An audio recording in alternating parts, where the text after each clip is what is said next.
Hello YouTube, today I'm going to talk about circumcision, and this is going to be a video in response to concordance. Now lately, especially on internet, circumcision has become a very touchy subject, and when one of these new atheist guys come across any touchy subject, they automatically think, Christianity has to do something with it. So I analyzed the problem the best I could from a biblical perspective, from a historical perspective, and of course from a medical perspective, and this video is the result. Enjoy it. Now I know that I said it before, but when we are talking about religions, religious ritual, religious traditions, the study of the history of religion and so on, we are talking about a field of science who deal with the study of religions, new and old. And here comes my biggest problem with modern atheists, and I am talking about the double standard. And that is, on one side, when they are criticizing religious people for the way these religious people approach some field of science as evolution or cosmology, but on the other side, when it comes to the study of religion, religious ritual, traditions, and so on, the very same rational atheists abandon all reason. Now you don't have to be a Christian in order to understand that in most cases Jesus in the Bible was speaking in parables. Also, you don't have to be a Christian to understand that Christianity, it is about the new covenant and not about the old laws of the Jews. Also, you don't have to be a Muslim in order to understand that Islam is not about being terrorist or hating the Americans or hating science. People of different religions or no religion whatsoever, they have analyzed Christianity and they reach some decent conclusions. Only modern internet atheists, after 5 minutes of Google research, they reach the conclusion that they could debunk Christianity or they could debunk religions altogether. And the same thing could be said about Islam. I mean, people from different religions analyze Islam, but they did not reach the same kind of idiotic conclusions that some YouTube atheists reach after 5 minutes of Google research. Now, of course, that many other religions could be mentioned, but what I'm trying to say is that atheists have this double standard for judging things that they like and things that they do not like. They obviously do not like religion, and they have a standard for judging that, and obviously they love evolution and cosmology, and they have another way for approaching those. Now, in his movie about circumcision, Concordance makes several critical errors about religions, errors that he would not make if he would analyze religion with the same kind of skepticism that he supposedly used for his biology videos. The second bravest person who ever lived was the first person to try a raw oyster. The bravest person was the first one to consent to being circumcised. Now, I do not really get that, but let's cut to the first problem of this video. The faiths of Islam, Christianity, and Judaism practice circumcision as a religious rite, an obligation of faith, and some African tribes practice adult circumcision as part of the rites of manhood. The earliest record of circumcision comes from ancient Egyptian art. Now, Concordance clearly presents an argument that circumcision is in Christianity a religious rite, and he also claims that it's an obligation of faith. The faiths of Islam, Christianity, and Judaism practice circumcision as a religious rite, an obligation of faith. Let's don't forget, Concordance is the one who is making the claim, and I am just answering.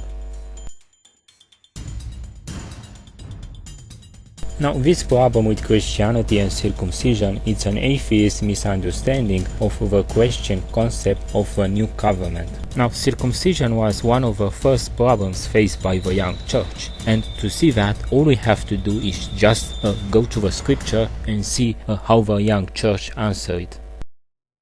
Act 15:1. And certain men which came down from Judea taught the brethren, and said, Except ye be circumcised after the manner of Moses, ye cannot be saved. Act 15:2. When therefore Paul and Barnabas had no small dissension and disputation with them, they determined that Paul and Barnabas and certain other of them should go up to Jerusalem unto the apostles and elders about this question. Act 15:3. And being brought on their way by the church, they passed through France and Samaria, declaring the conversion of the Gentiles, and they caused great joy unto all the brethren. Act 15:4. And when they were come to Jerusalem, they were received of the church and of the apostles and elders, and they declared all things that God had done with them. Act 15:5. But there rose up certain of the sect of the Pharisees which believed, saying that it was needful to circumcise them, and to command them to keep the law of Moses. Act 15:6. And the apostles and elders came together for to consider of this matter.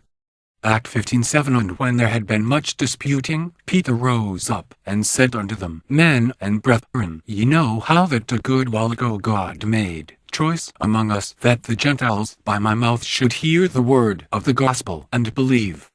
Act 15:8. And God, which knoweth the hearts, bare them witness, giving them the Holy Ghost, even as he did unto us. Act 15:9. And put no difference between us and them, purifying their hearts by faith. Act 15:10. Now therefore why tempt ye God, to put a yoke upon the neck of the disciples, which neither our fathers nor we were able to bear? Rom 3:29. Is he the God of the Jews only? Is he not also of the Gentiles? Yes, of the Gentiles also. Rom 3:30. Seeing it is one God, which shall justify the circumcision by faith, and uncircumcision through faith. Rom 4:8. Blessed is the man to whom the Lord will not impute sin. Rom 4:9. Cometh this blessedness then upon the circumcision only, or upon the uncircumcision also? For we say that faith was reckoned to Abraham for righteousness. Rom 4:10. How was it then reckoned? When he was in circumcision, or in uncircumcision? Not in circumcision, but in uncircumcision. Rom 4:11. And he received the sign of circumcision, a seal of the righteousness of the faith which he had yet being uncircumcised, that he might be the father of all them that believe, though they be not circumcised, that righteousness might be imputed unto them also. Rom 4:12. And the father of circumcision to them, who are not of the circumcision only, but who also walk in the steps of that faith of our father Abraham, which he had being yet uncircumcised. Rom 4:13. For the promise, that he should be the heir of the world, was not to Abraham, or to his seed, through the law, but through the righteousness of faith. 1 Corinthians 7:17. But as God hath distributed to every man, as the Lord hath called every one, so let him walk. And so ordain I in all churches. 7:18. Is any man called being circumcised? Let him not become uncircumcised. Is any called in uncircumcision? Let him not be circumcised.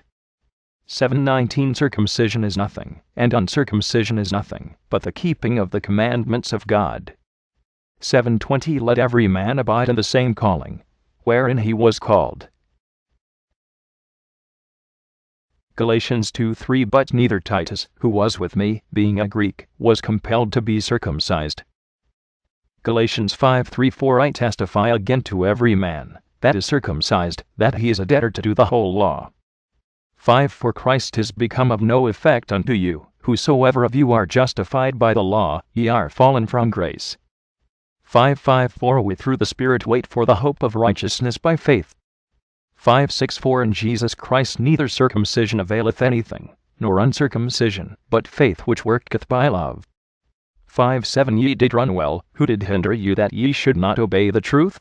Galatians 6:13. For neither they themselves, who are circumcised, keep the law, but desire to have you circumcised, that they may glory in your flesh. Gal 6:14. But God forbid that I should glory, save in the cross of our Lord Jesus Christ, by whom the world is crucified unto me, and I unto the world. Gal 6:15. For in Christ Jesus neither circumcision availeth anything, nor uncircumcision, but a new creature. Gal 6:16. And as many as walk according to this rule, peace be on them, and mercy, and upon the Israel of God. Philippians 3:2. Beware of dogs, beware of evil workers, beware of the concision. 3:3-4 We are the circumcision, which worship God in the Spirit, and rejoice in Christ Jesus, and have no confidence in the flesh. Titus 1:10 For there are many unruly and vain talkers and deceivers, especially they of the circumcision. Colossians 2:10 And ye are complete in him, which is the head of all principality and power. Col 2:11 In whom also ye are circumcised with the circumcision made without hands, in putting off the body of the sins of the flesh by the circumcision of Christ.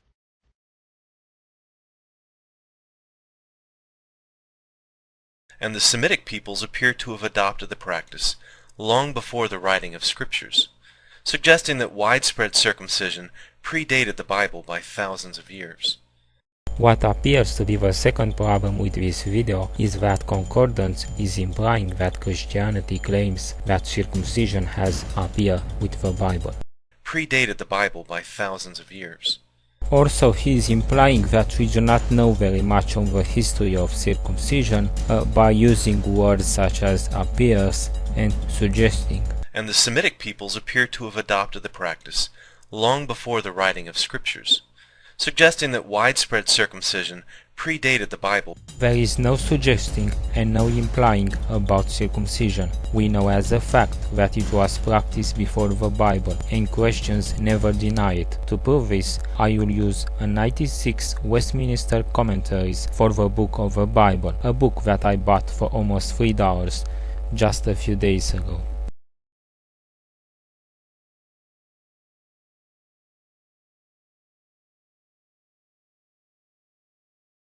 Westminster Commentaries. The Book of Genesis, with Introduction and Notes by S.R. Driver 5th edition, 1906. Circumcision, pages 189 to 101. Circumcision is not, as is sometimes supposed, a rite peculiar to the Jews. It was, and still is, widely practiced in different parts of the world. In ancient times we hear of it especially as usual in Egypt. Herodotus 2:36. 37, Philo 2nd 210, compare. Josh 5:9, where the reproach of Egypt implies that the Egyptians were circumcised, where indeed Ebers, Egud Ibb. Moses, p. 283 The monuments afford evidence that it was practiced as early as the period of the 4th dynasty from 3998 to 3721 BC, Petri, and whence Herodotus declares 104 that the custom spread to the Ethiopians, the Phoenicians, and the Syrians of Palestine, that is the Jews.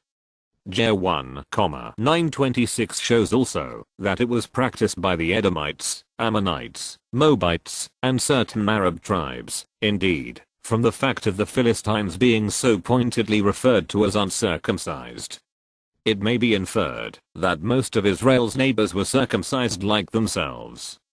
The practice was an ancient one among the Arabs, and it is referred to in the Quran as an established custom. The Babylonians and Assyrians appear to have been the principal Semitic peoples who did not practice it. It is possible that, as Dilm, and, Naak suppose, the peoples of North Africa and Asia who practiced the rite adopted it from the Egyptians, but it appears in so many other parts of the world, that it must at any rate in these cases have originated independently. It is practiced, for instance, among the Mandingus, Gallus, Phalocius, Bechuanus, and other African tribes, in Madagascar, in many parts of Australia, in the New Hebrides, New Caledonia and the Fiji Islands, and among several of the native tribes of America. Slaid, in his essay on the subject ZATW 1886, p. 135 and the following, has quoted particulars shivering that in most of these cases the rite was performed sometimes at the age of 7 to 10, but more often at the approach of puberty, and usually with preliminary rites of separation, the youths to be circumcised, being isolated for some time previously from the rest of their tribe and places, set apart for the purpose they practice, so widely diffused must rest on some general principle, and the idea which appears generally to underlie it is, that it is a rite of initiation into manhood. By it the grown-up youth is formally admitted among the men of his tribe, receives permission to marry, and is invested with the full civil and religious rights of his tribe. It is a tribal badge, and as such possesses both a civil and a religious significance. In Israel, the two distinctive characteristics of circumcision are: one, it's being performed in infancy. Two, the religious ideas associated with it. To take two, first, the idea of membership in the nation is absorbed in that of consecration and dedication to Jehovah. The religious point of view supersedes the civil or political. Circumcision becomes the external condition and seal of admission into the religious privileges of the nation. Confero X 1244, 48p. The first condition of membership in it, as a religious community. 1. The age was fixed at 8 days. This was probably a consequence of 2. When the religious point of view superseded the secular or civil, it would be natural for the child to be dedicated as early as possible to the God who was to be his protector through life. At the same time, a humanitarian motive may have cooperated, for the operation is much less serious when performed upon an infant than when performed upon one more or less grown up. Thus circumcision, like sacrifice and other institutions of Israel's religion, was a rite common to Israel with other nations, but stamped in Israel with special associations and a special significance. The national contempt for men uncircumcised is apparent from the manner in which the Philistines are spoken of. 2s1:20 al. The prophets began to spiritualize the idea, and to teach that the external mark should be the concomitant of a corresponding frame of mind. They accordingly enjoined the duty of circumcising the heart. Deuteronomy 10:16. 30th 6 of. Romans 2:29, also Colossians 2:11, or removing its foreskin. Jeremiah 4:4, and they characterize the ear. Jeremiah 6:10, or heart. Jeremiah 9:26, Ezekiel 7:9, Leviticus 26:41, which was closed in, and so impervious to godly influences and impressions, as uncircumcised. Compare Acts 7:51. In the early church it became a pressing question of principle, whether or not the Jewish ordinance of circumcision should be imposed upon Gentile converts on the manner in which the apostles viewed the rite, and upon their attitude towards this question. See Acts 15 from 1 to 29, 21-21, Romans 2:25 4-12. 1 Corinthians vi 19, Galatians v from 2 to 12, VL from 12 to 16, Philippians 3:3, Colossians 3:11. And the Semitic peoples appear to have adopted the practice long before the writing of scriptures, suggesting that widespread circumcision predated the Bible by thousands of years. I'm very sorry to tell it, but Concordance has not discovered anything new. And how you just saw, Christians knew that circumcision has predated the Bible, and they were never afraid to say it. Alexander the Great, a Greek Macedonian who was raised in a non-circumcision culture, was said to have radically altered the traditional circumcision practice of the peoples he conquered. Now here Concordance is using another scientific statement, and that is, it is said. What? Was said to have radically... Some of you may not know, but there is a long dispute between Greeks and Macedonians about the origin of the Alexander the Great. The Greeks say that he was 100% Greek, the Macedonians that he was 100% Macedonian. The dispute is so intense that even many historians do not express their opinion. But after hundreds of years of debate, Concordance, a YouTube atheist, has finally found an answer, and that is, and here is a very American answer, and that is, he was 50-50, so nobody will get too upset. Alexander the Great, a Greek Macedonian who was raised in a non-circumcision culture. Now, Concordance has made one of the greatest discoveries for this century yet. Please, listen to Concordance. So, although we associate circumcision with certain religious groups, the practice seems to predate the religion, and the cultural practice was co-opted by priests rather than invented by them. Now, circumcision is clearly a religious practice. I just hope that Concordance is not implying that circumcision appeared before religion. The practice seems to predate the religion. The practice seems to predate the religion, and the cultural practice was co-opted by priests. I had no idea that male circumcision was such a touchy subject. Because it is associated with mutilation. Growing up as I did in the American Midwest, circumcision was a normal part of labor and delivery. When my wife and I were discussing our plans with our obstetrician, we really hadn't discussed the topic together. In the end, we made a hasty decision to carry on the tradition in my family, circumcision. And this is why I say that concordance could not be objective in this problem, because he needs to justify himself that what he did to his kid is not mutilation. In the end, we made a hasty decision to carry on the tradition in my family, circumcision. I would like to ask Concordance if before he took this important decision he has watched this Atheist Experience show.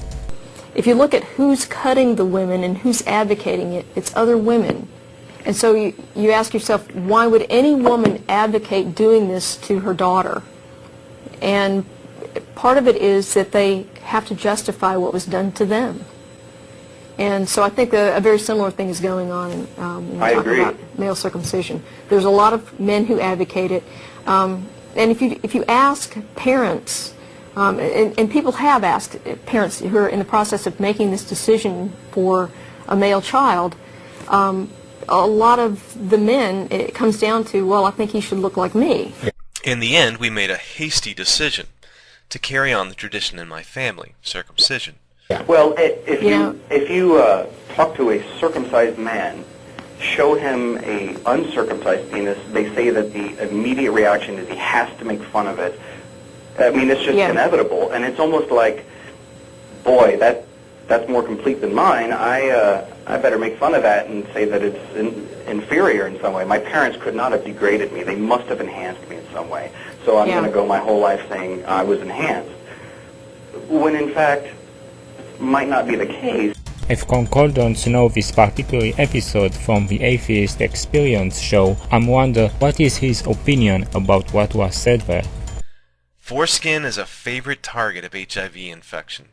It is loaded with the kind of cells most easily infected, the Langerhans cells, but not protected by a resistant layer of protein called keratin. We would predict, therefore, that circumcised men without a foreskin would be less likely to be infected. The process should also affect the ability to transmit the virus, as microscopic openings in the foreskin allow the virus an easy exit to the next host. That's the mechanism or theory behind protective circumcision. Okay. He's a doctor, okay? He's a very well-known doctor, and a few years ago I got upset because he actually went to Africa for a couple of months to take part in a medical study. Okay. And I didn't know what it was at the time until I saw the pictures when he came back. And he told me they specifically went to East Africa to determine that circumcision can reduce HIV transmission. Okay. Not that they went to see, he said they went to determine that. In other words, he swears to this day it's a completely dishonest study. He said they got 1/3 of the way through the study and their results were not favorable in their eyes. In other words, they determined that anyone who has smegma is less likely to contract HIV. That would be any man with foreskin or any woman with a labium.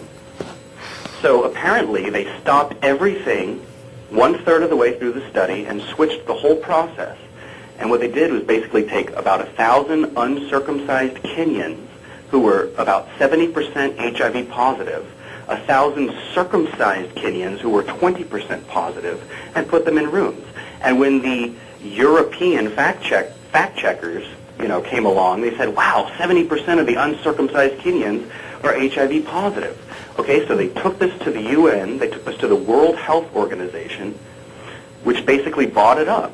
They said basically the next day, the UN now advocates circumcising Africans. But the thing is, they never completed their study. And they even admit that in their writings. They also said it would be unethical for anyone to try to disprove them. It would be unethical. In other words, if you went and tried to disprove them in East Africa and did a similar study, you'd be scorned in the medical community for being unethical. Not just because you're going against them, but because if it's true, you would actually be doing harm by doing the studies. That's what their objection is. Well, he tells me there's 4 ways in which you can know that this is a lie. Okay. Number 1, you look at the history. Every 20 years, physicians come up with a new excuse for circumcision. And within a decade, it's always disproven. and they have to come up with a new one. Right. HIV is the latest one. I would recommend you guys don't buy into this right away. Number two, he said, they don't want anyone else to do a similar study. That's proof that they're lying. Number three, most other legitimate medical organizations are contesting and challenging the WHO now, like the American Academy of Pediatrics, which basically won't put it in their yearly literature, saying it's BS, and they don't want it to be used as an excuse to circumcise American infants. And number four, the WHO said it, so you have to question it. It's very clear for everyone that the concordance video is very much pro-circumcision. I mean, basically he is just listing the pro-circumcision lobby arguments. So I propose we should listen to what the other guys have to say about this. How does that translate into actual protection? Well, the evidence seems pretty strongly in favor, although there are some who disagree. In high-risk populations like those in East and Southern Africa, it's very protective. We're talking about 60% or more reductions in transmission. That could save millions of lives. And the public health agencies that operate in the area, like the World Health Organization, are actively investigating if the benefits outweigh the risks, and if circumcision clinics for adults are practical. Let's talk about circumcision in Africa and all the news people have heard about circumcision possibly preventing transmission of AIDS. I've been to just about every country in Africa, and I can tell you something. Silly would be a compliment. We can't deliver 50 cents worth of tetracycline to save blindness. We can't deliver food or fresh water. Africa is a very different place. The idea that we Westerners are going to march into Africa, which is so huge, so vast, so complicated, and we're going to circumcise, perform an operation on millions and millions and millions of men when we refuse to feed these people, get them useful jobs, and bring them fresh water, is so naive that it expresses to me the desperation of the pro-circumcision lobby. And I don't know how to attack it. There's just so many ways of going about this. One is like the secondhand smoke issue. It's about human courtesy, and just go at it at a point of view from practicality. As I said, I've been to Africa. Men there who have been told this, who hear this, figure, aha, I'll get a circumcision. I don't need to use condoms. Why would any man line up and lay his penis on the table to get it chopped if he didn't think there was a major, plus, namely not having to use condoms? Because you can already use condoms. If you're so afraid of HIV, every man in Africa would use condoms. So the unexpected consequences of this will be to increase the spread of AIDS. I can give you a lot of examples how we've done this in medicine and not seen the unexpected consequence, which comes back to bite us in the butt. And this will be one of them. The transmission rate of AIDS is higher after the circumcision in men for a period of time.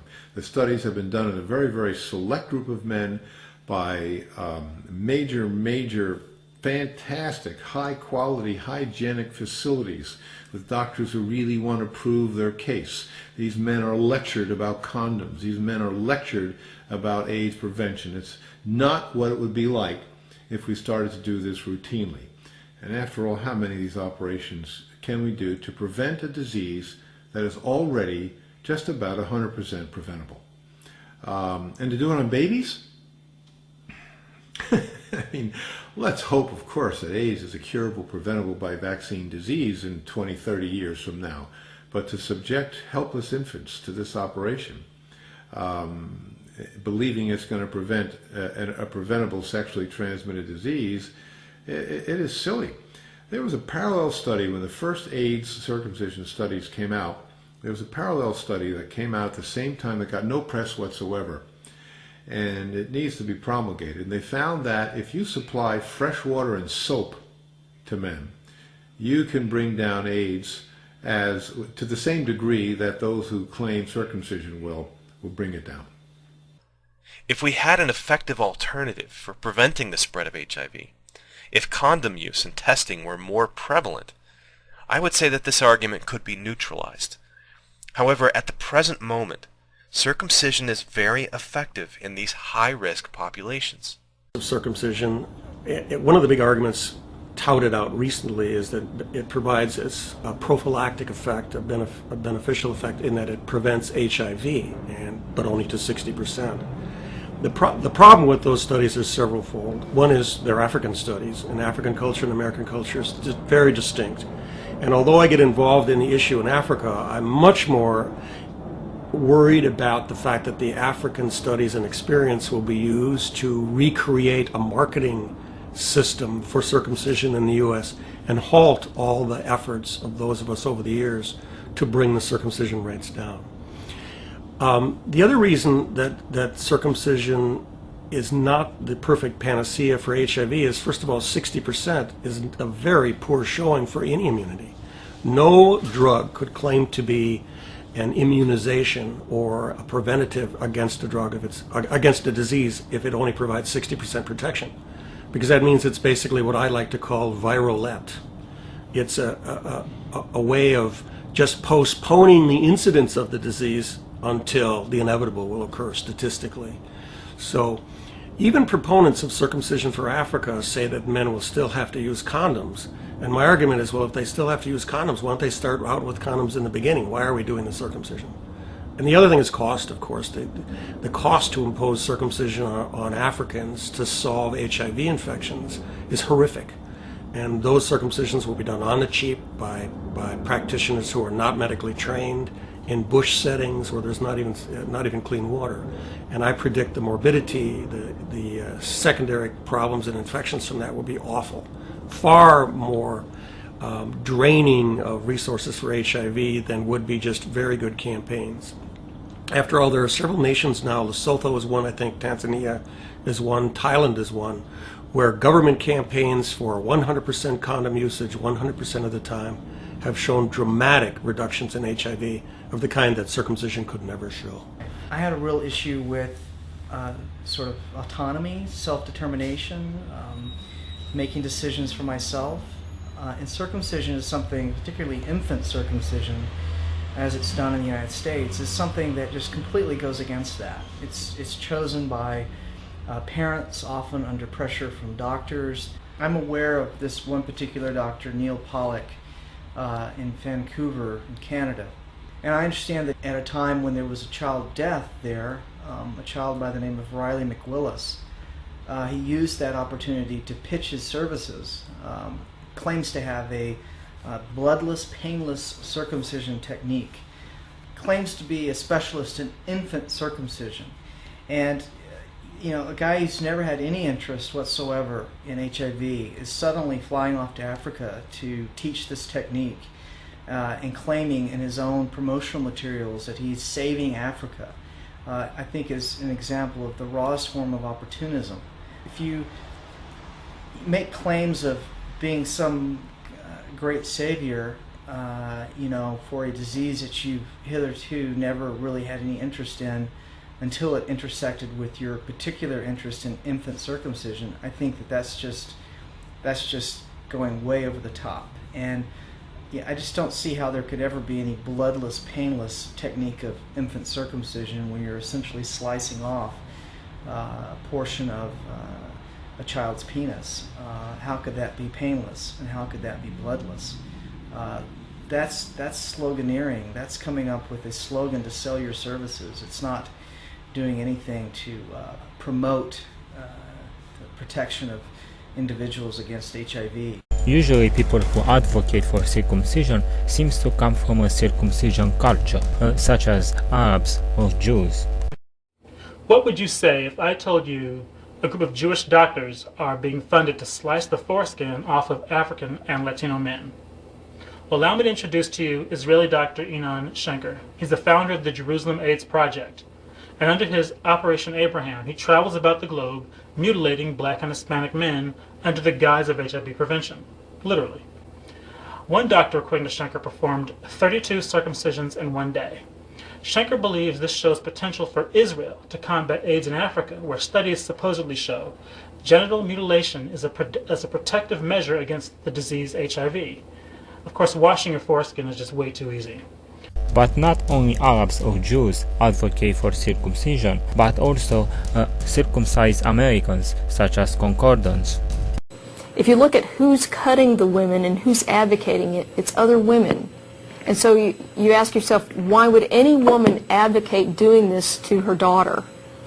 And part of it is that they have to justify what was done to them. Have to justify what was done to them. Have to justify what was done to them. Lastly, I know the topic of female genital cutting is bound to come up in discussion. I don't consider the two procedures to be equal. The closest analog in women to the male foreskin is the clitoral hood. But most forms of female genital mutilation are very close to male circumcision. Male and female genital organs evolve from the same embryologic tissues. The male glands and the female clitoris are designed by nature as internal structures, each protected by folds of specialized skin. Amputating these protective folds externalizes the glands and the clitoris, leaving them exposed to lifelong damaging effects of an abrasive environment. When this kind of damage occurs in infancy, could it explain why the non-intact male generally remains unaware of his loss until much later in life? One primary concern is a loss of sexual pleasure. The tip of the penis is exposed, and over time the skin might be more likely to become keratinized or tougher and thicker, and therefore a little less sensitive. Although most studies didn't find this to be the case. What study were those and by who are made? This is very important. I think that circumcision, when you look at the psychosexual components of it, that's a whole nother issue about controlling sexuality, somehow dampening sensitivity of the penis as a way to control sexuality. I began to research it, began to see how it started in this country. It was not a part of the culture until the late 1800s, and it was started as a cure for masturbation, plain and simple, or to punish kids for masturbating, or as a cure. And it grew from there. And once it got started and established, there was always a new reason that came up. As soon as one was debunked, there was another reason. Anyhow, we kind of set out to change that. That's a rather idealistic and at times rather frustrating task. But we somehow came up, I came up with the idea, well, if we had a way to measure the difference between the circumcised and the uncircumcised penis or intact penis, that, and we found out what we thought was true, that indeed the prepuce or foreskin is a sensitive organ, and that maybe that would help give people who are looking for objective reasons to leave their sons intact or uncircumcised. We felt that for people that wanted to look at the issue, perhaps some objective facts, if indeed we could find it, would be useful. There had been reports before, probably the most famous one of this is Masters and Johnson, and I believe it was done back in the 60s, that purported there was no difference between the circumcised penis and the uncircumcised penis, which they didn't actually examine the foreskin. It was simply a touch with the finger, very non-objective, and said that there was no difference. And it wasn't really a study as much as it was just a observational thing, but it was accepted as at least somewhat scientific. If you're going to do science, you need to, as much as you can, set up a study that may indeed prove you wrong. You must be as objective as possible, be willing to examine the evidence. So we set up a study for fine touch, for sensitivity to a very light touch. There were instruments that had been used in neurology to measure touch sensitivity. These filaments would, when touched, if you pressed until the filament started to bend, that was at the point of that pressure that it took to bend that. And so we used these filaments starting with a lighter one and building up to where the person could first feel touch. That was basically how we did it, and tested a great number of areas on the penis. We controlled for the temperature of the room, we controlled the lighting of the room, we controlled the number of the people in the room. There was no talking in the room. The answers were just yes, no, or maybe in response to a question. The person was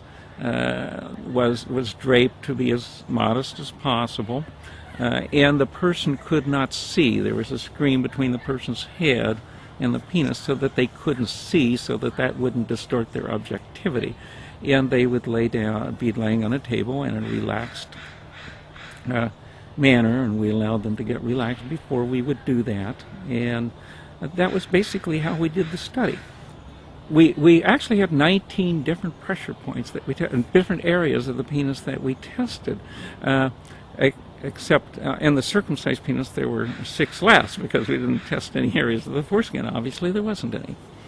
And so that was basically how the study was set up. With someone would record each area and write it down, and so there were 3 people: the nurse assisting, handing the instrument, the doctor doing the actual testing, and then someone recording the results. And if there was any question, we recalibrated and did it again. And we did some tests to double blind, what you would call, to see if we were getting the same results each time.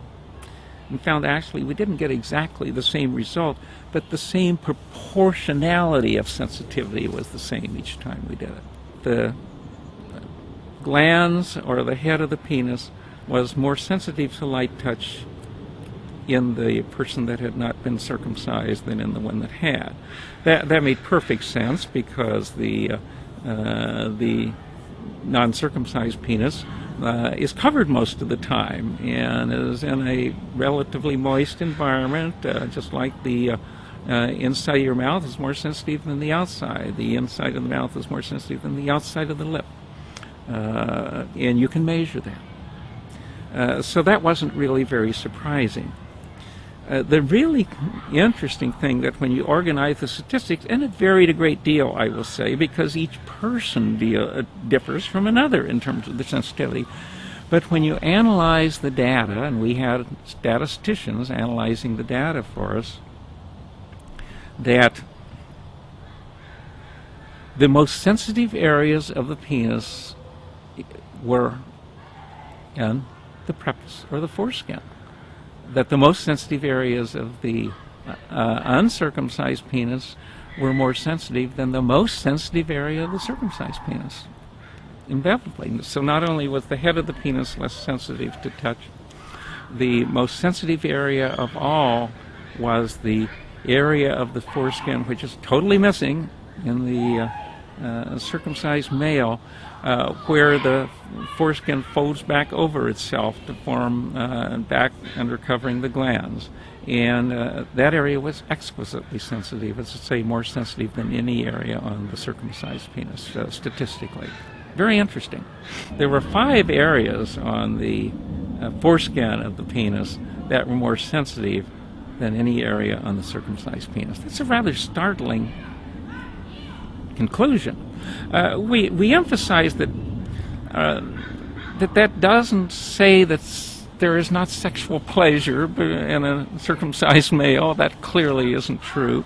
We're not even trying to read that into it. We're just saying there is a difference, that this is a very exquisitely sensitive part of the penile anatomy. Circumcision removes permanently the most sensitive part of the penis to touch. One primary concern is a loss of sexual pleasure. The tip of the penis is exposed, and over time the skin might be more likely to become keratinized, or tougher and thicker, and therefore a little less sensitive, although most studies didn't find this to be the case. Preliminary research into foreskin structure finds it to be more densely nerve-laden than any other part of the penis. Far from being a little snip, infant circumcision destroys the inner and outer folds of the foreskin, which, in the average adult male, comprise almost 1/3 to 1/2 of the penile shaft skin, or about 15 square inches of erogenous tissue. 15 square inches comfortably fits 15 quarters. This analogy helps us to understand that the adult foreskin contains more than 240 feet of nerves and over 1,000 nerve endings, making the intact penis capable of sending more nerve impulses to the pleasure centers of the brain than a penis that lacks a foreskin. When you're missing 12 to 15 square inches of exquisitely designed, highly complex and very nerve-laden tissue from your penis, it has to affect the pleasure dynamic and the function of the penis. And now, for the next 7 minutes, we are going to see a slideshow from Circ.org about the history of circumcision. This material refers only to modern medical circumcision. I began to research it, began to see how it started in this country. It was not a part of the culture until the late 1800s, and it was started as a cure for masturbation, plain and simple, or to punish kids for masturbating, or as a cure.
Now that I look back, I regret basing such an important medical decision on such casual thinking or lack thereof. However, I don't think the issue is as clear-cut, pun intended, as it might appear at first glance. I want to throw out a few issues that I've been thinking about. I hope you'll watch the full video, tell me your thoughts on the topic, and hopefully start some useful discussion. I hope I done that concordance dear, and now let's do some final conclusions. 1. You cannot blame circumcision on Christianity. 2. It's not a response for the HIV problem. And 3. Yes, it damaged the sensibility. Now another fact that concordance have not even addressed is the cost of a circumcision. It appeared that we have an entire industry behind the circumcision, with all the material, hospital fees, anesthetic, supply, would lead us to about $1,700 to $2,000. That's it. Thank you for watching my video, and please keep in mind that I am not a specialist in this field and you should do your own research too. Thank you. Ciao.